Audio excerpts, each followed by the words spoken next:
The Bachelorette is on to week 3, and Jen's journey for love continues in Australia. But with it, so does the major man drama. And while this preview wants us to believe it's every man versus Devin, and that Devin might be going home, I don't think that's quite the case. I think, as always, the preview is majorly faking us out. So let's talk about who's going to be going home next week, plus we have an update to the final 4 predictions from my season preview video. And, as per usual, please, no posting any outright spoilers unless you can back it up with sleuthing, and a link to the full preview is in the description. I have a need for speed.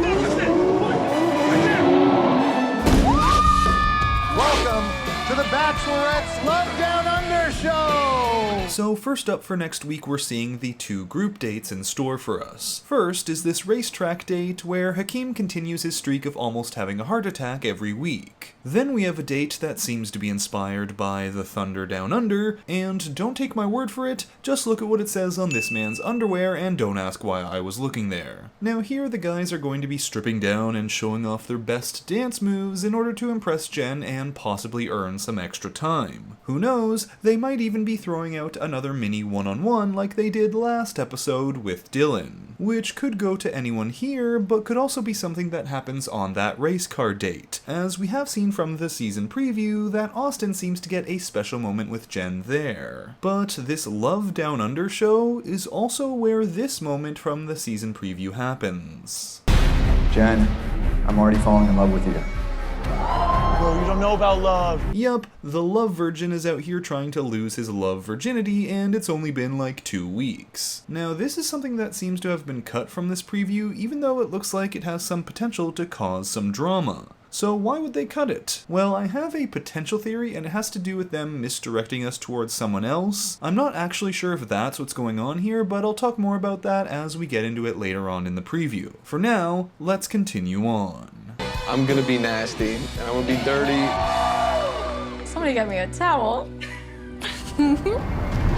We're approaching the 12 apostles! This is the best day ever. Okay, so here is our one-on-one for next week, which is going to be with Spencer. These two will be hitting up the 12 apostles by helicopter ride, and then it's on to the night portion of their date, where we do know the outcome. Spencer will be getting a rose, as seen here from the season preview, and we get another look at this moment from a different angle just ahead. Just a guy with a girl, hoping that she accepts him for who he really is. Alright there, Julia Roberts. I'm also just a girl.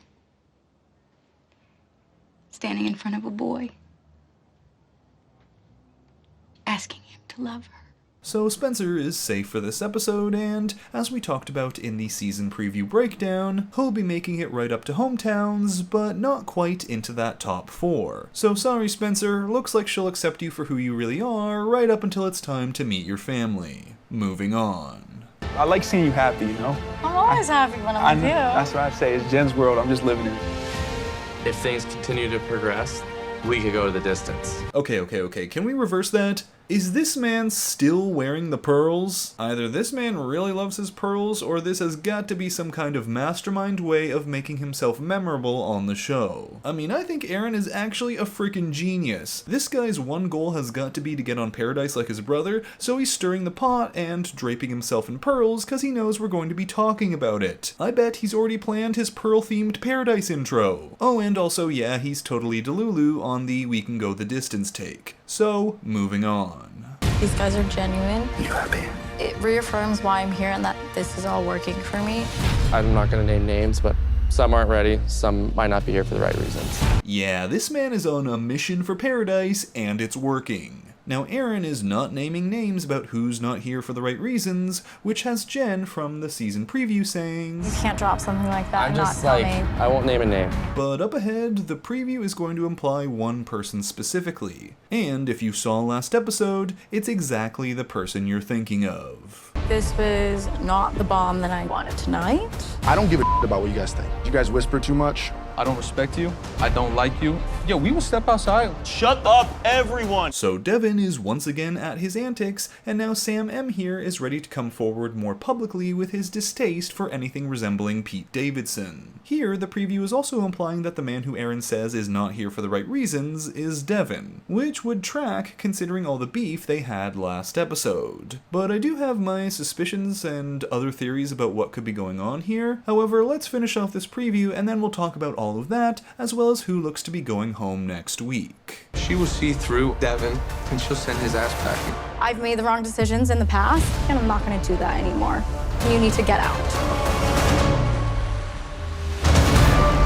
So there you have it. The preview ends with Jen saying you need to get out. We then see Devin walking away, and then Jen watching as an SUV sends someone home. But this is a major fake out. First of all, we know Devin is going to be safe. There are multiple moments from the season preview with Devin that we still haven't seen yet. There's this one-on-one in New Zealand, this shot where Jen's ex show up and Devin has a rose, this shot, not to mention this moment that looks to be Devin in Hawaii, which is the final filming location. AKA, Devin seems to be in the top 3 and not eliminated next week. In fact, if we go back to this shot, I'm pretty sure this is Devin, with a rose, meaning he could be getting the group date rose next week. So, why this fake out? Why throw in this shot of Jen telling someone to get out, followed by footage of Devin walking away, which is probably just some random footage of him heading to the bathroom or something? Well, they did this likely to hook us into next episode after everything that went down in episode 2. There we saw Devin facing the ire of multiple men, and so this narrative would be a continuation of that. Like, ooh, he didn't go home before, but he might be going home now. Of course, due to the sleuthing, we know he doesn't.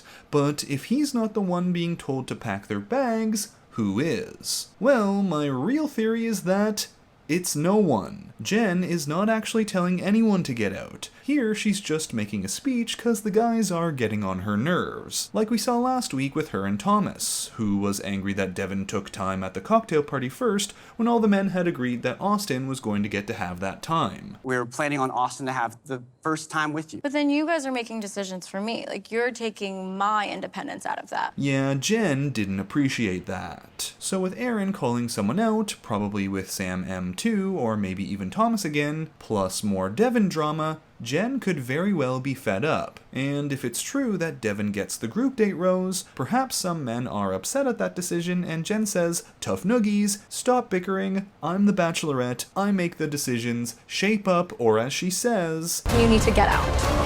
And maybe one person does. One thing I'll say is, after scouring the previews, I've not seen any additional footage of Aaron. If it's true that Devin gets a group date rose, perhaps Aaron just sees the writing on the wall and knows that if Devin's getting all this affirmation, Aaron is probably on the outs. Now another theory is that there is someone who's drawing the heat, and the preview is making it seem like Devin, but it's actually someone like Sam N. Take a look at this footage from the season preview. I'm already falling in love with you.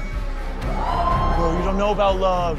You're a kid. You think you're ready for an engagement? Thomas. How is your emotional intelligence ready for an engagement? Now, what needs to be noted is that all this bickering seems to be from a different episode and not next week. Like, this seems to be from the evening portion of a group date, and we know Grant here is actually in this outfit for next episode. That being said, there is a lot of fancy editing going on here that could mean that this Devin arguing is actually with someone else. Like, take a look. I don't give a about what you guys think. You guys whisper too much. I don't respect you. I don't like you.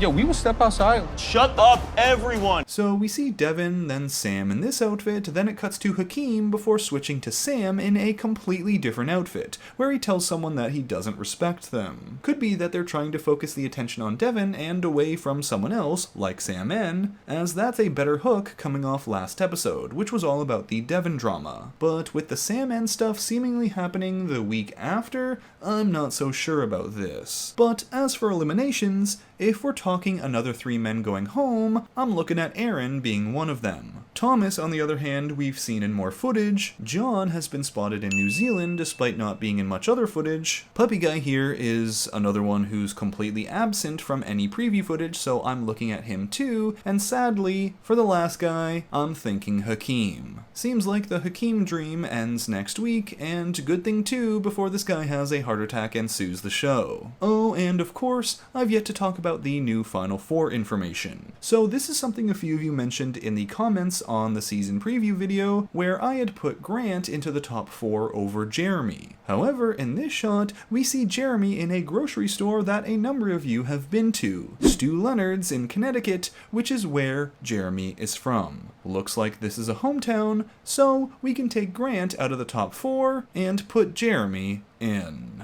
So that's it for this preview breakdown for week 3 of The Bachelorette. Thanks for watching, and if you enjoyed the video, make sure to give it a like, comment your thoughts and theories down below, and subscribe to the channel for more content.